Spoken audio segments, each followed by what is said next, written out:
के आधार पर स्थानीय नीति कहाँ है, खतियान के आधार पर स्थानीय नीति कहाँ है, झारखंडियों की स्थानीय नीति कहाँ है। और वही सवाल आज झारखंड लोकतांत्रिक क्रांतिकारी मोर्चा भी आपसे पूछ रहा है। इस सवाल का उत्तर आपको देना होगा माननीय मुख्यमंत्री महोदय। इस सवाल के उत्तर से आपको भागना नहीं है, इस सवाल का आपको उत्तर देना है। नहीं तो याद रखिएगा, राजनीति किसी की बपोती नहीं होती है। आज आपका है तो कल इस राज्य की जनता ये डिसाइड करेगी इस राज्य की दिशा किनके हाथों में देना है, इस राज्य की राजगद्दी को किनके हाथों में देना है।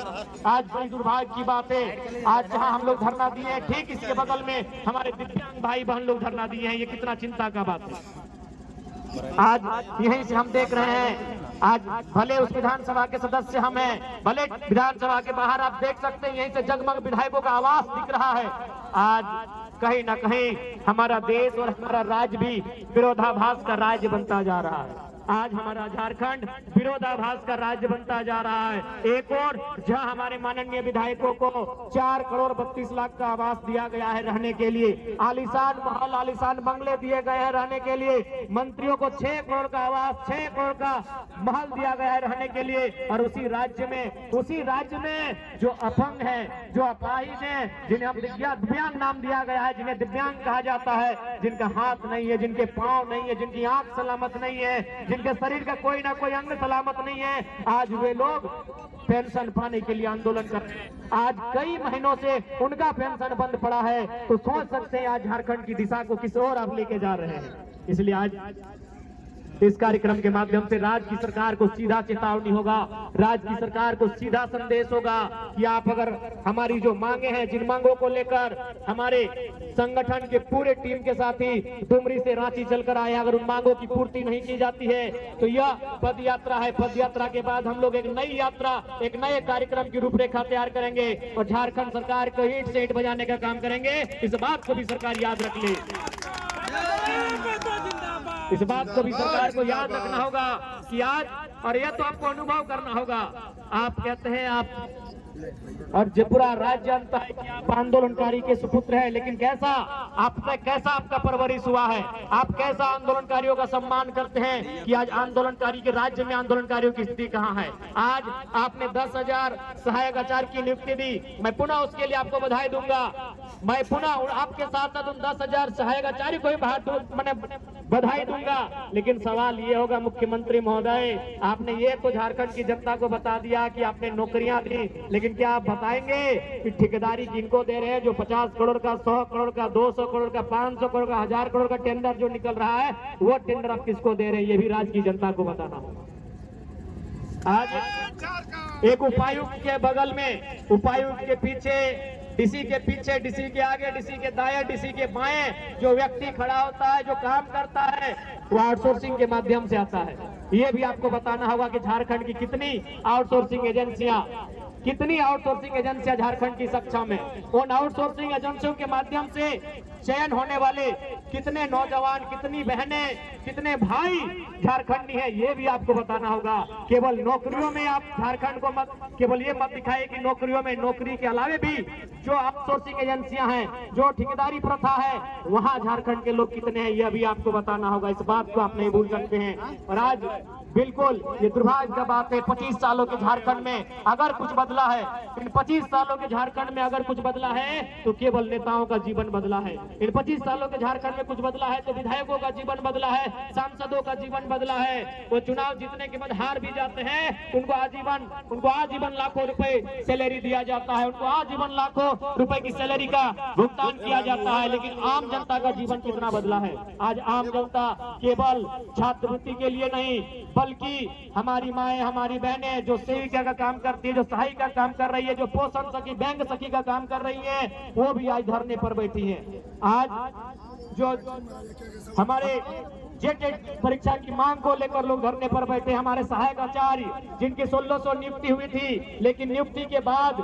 रिजल्ट आने के बाद, संशोधन करने के बाद उन्हें छांट दिया गया, उन्हें फिर से उनका रिजल्ट पेंडिंग कर दिया गया, ठंडे बस्ते में डाल दिया गया। आज वे लोग धरने पर बैठे हैं, जेईपीसी कार्यालय में नौजवान धरने पर बैठे हैं, पंचायत के सहायक धरने पर बैठे हैं, पूरे राज्य के नौजवान, पूरे राज्य की बहनें धरने पर जगह जगह बैठी हैं। तो समझ में आना चाहिए कि 25 सालों में आपने कैसा राज्य बनाया। इसलिए अब झारखंड का नौजवान, झारखंड की आने वाली पीढ़ी ये कतई बर्दाश्त नहीं करेगी कि हमारा राज्य इसी प्रकार से लूटता रहे। आज क्या स्थिति है सबको मालूम है। बिल्कुल आज कहने में ये किसी को गुरेज नहीं है कि राज्य का खजाना खाली है, तो उसके लिए दोषी मुख्यमंत्री महोदय आप है। यदि राज्य का खजाना खाली है, इसका मतलब यह है कि आप विजन के साथ राज्य को नहीं चला रहे हैं। जिस राज्य में प्रतिदिन हजारों रुपए का कोयला, हजारों करोड़ का बालू अवैध रूप से निकासी किया जाता है, उस राज्य में अगर राज्य का खजाना खाली है तो उस राज्य के मुखिया की कार्यशैली पे सवाल खड़ा होता है। आज आपने लूट की इतनी छूट दे दी है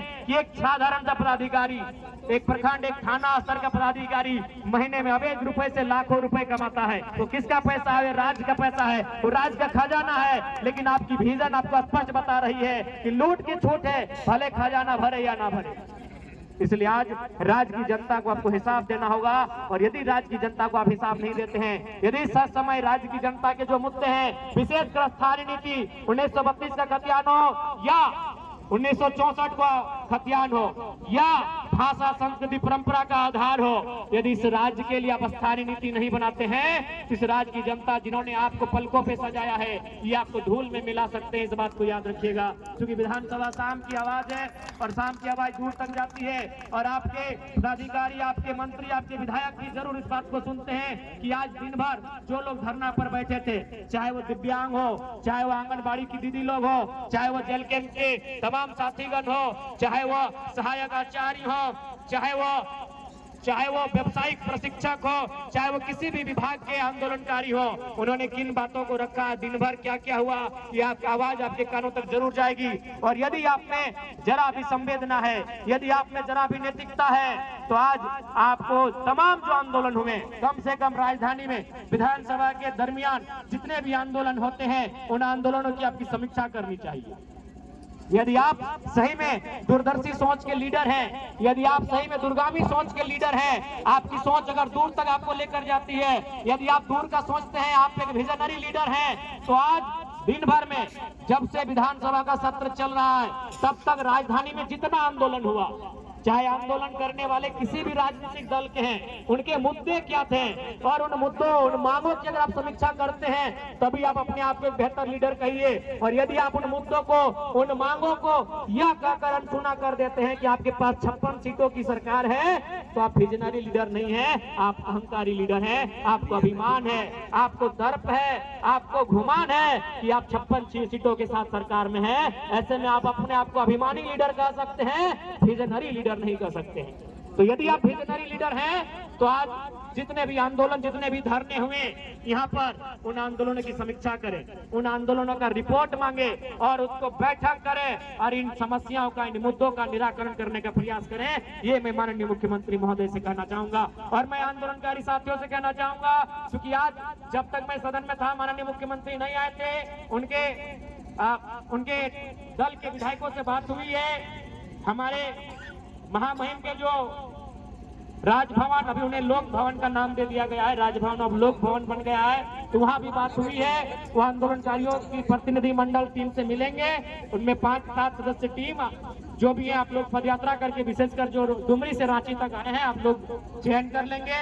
वह आपकी मांगों को लेकर आप क्यों पद यात्रा किए हैं, उस पद यात्रा को उन्होंने भी वाच किया है, राजभवन ने भी, और वो आपसे मिलेंगे। हमारी उनसे बातचीत हो गई है, लेकिन आज मुख्यमंत्री समय पर नहीं आए थे, नहीं तो आज ही उनसे मैंने बात किया था, संदेश दिया था उनके अधिकारियों के माध्यम से कि अमुक तिथि पर एक कार्यक्रम है, जो पद यात्रा करते हुए यहाँ तक आ रहे हैं, वो आपसे मिलने की अपेक्षा रखते हैं। तो शायद जब तक हम थे वो नहीं आए थे, हम उम्मीद करते कल या परसों 2 दिन सत्र चलेगा।